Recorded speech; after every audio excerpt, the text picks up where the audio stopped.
my friends. Welcome to Conversations with Arundathi. Bite-sized episodes for busy people who want to learn about staying healthy, life hacks, endometriosis and women's health from me and other experts in the field.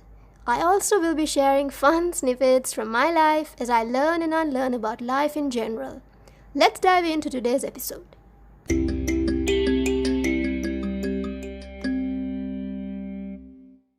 Do you constantly feel stuck and running against an impossible timeline of how life should be?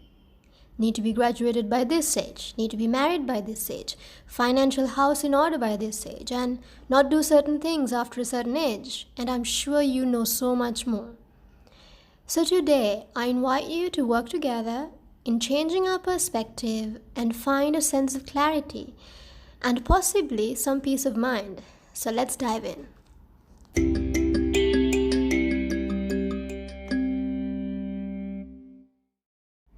If you have a chat with almost anyone these days, everyone is anxious or overwhelmed and feel like they're racing against time to tick off an impossible checklist set by the society. Myself included, I am not special. Like few weeks ago, I found my graduation photo and some uni photos and went down memory lane and got lost in my plans then. I'm sure you know what I mean. Back then, I thought by this time I would have a different life, one that was set out for me by society.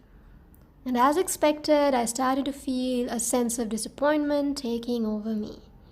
Needless to say, the rest of the gang of emotions that go with it flowed right through to me. The guilt, shame, embarrassment, what will people think, what my parents would think, feeling like I wasted years of my life. But after a few minutes of my self-pity party, I did what I always do in moments like this. I closed my eyes and took a deep breath, and then I said a little prayer. It always makes me feel better. Later, I decided to check my goals book, read through my gratitude journal, and I realized, yes, I definitely did not tick almost any of my goals I had back in uni.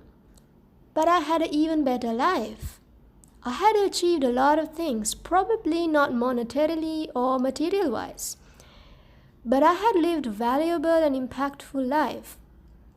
I had almost grown to the best version of myself yet.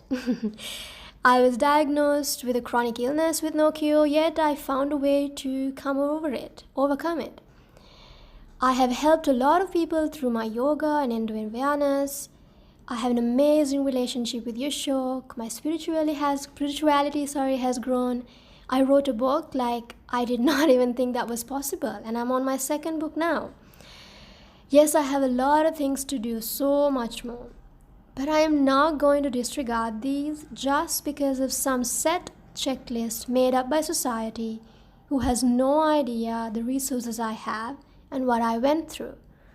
And I am sure you too had so many events happen, detours happen, losses, successes. That is what life is, right? So why are we disregarding what life actually is with self-awareness and measuring ourselves always short?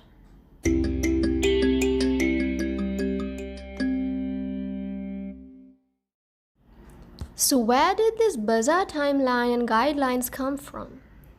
One common denominator I found through research was life expectancy.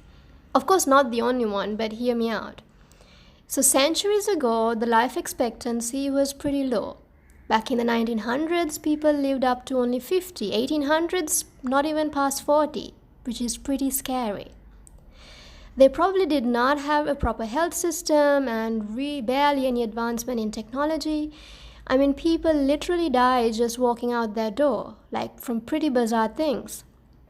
So on a side note, try watching Millions of Ways to Die in the Wild Wild West. Super funny movie, but it kind of makes you, be grateful to the time we are right now, because things were really weird and scary back then.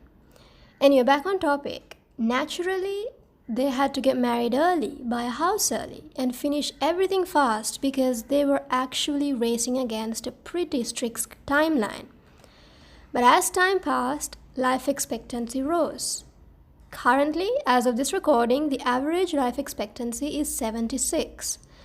And as you know, so many leaders in various fields are so much older and they're still crushing it. I mean, Warren Buffett, he's 91. And he got his first million when he was 55. Jeff Bezos is close to 60.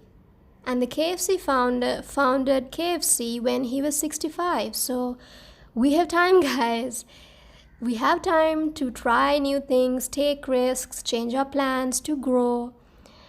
And people rarely get success overnight. Yeah, there are the overnight successes, but that is the exception to the rule. But we have to keep trying because nothing comes in step one.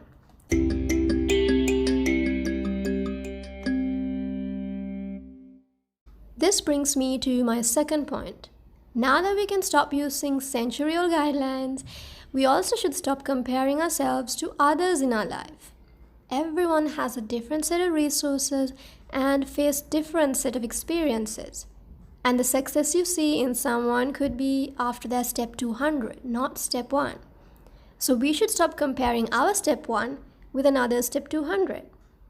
We are here to create our own life, not a copy.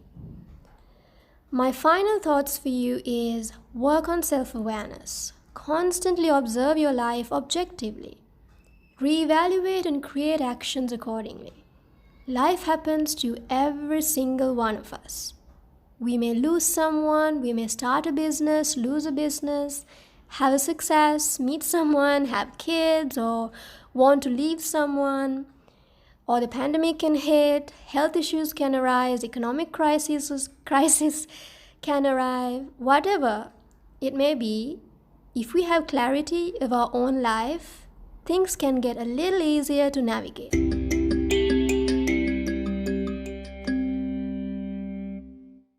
And if you want to change your career, get married, get a divorce, start a business, close a business, learn a new skill, start to travel, remember you can do it anytime you want. So let's turn the narrative around, live a life on real time as it happens, and not worry about irrelevant society-driven standards. Hope this inspires you, and if you know anyone who might benefit from this, please do share the link. Let us spread the message so the next generation lives a more happier life on their own terms. Speak to you soon, my friends. Bye for now.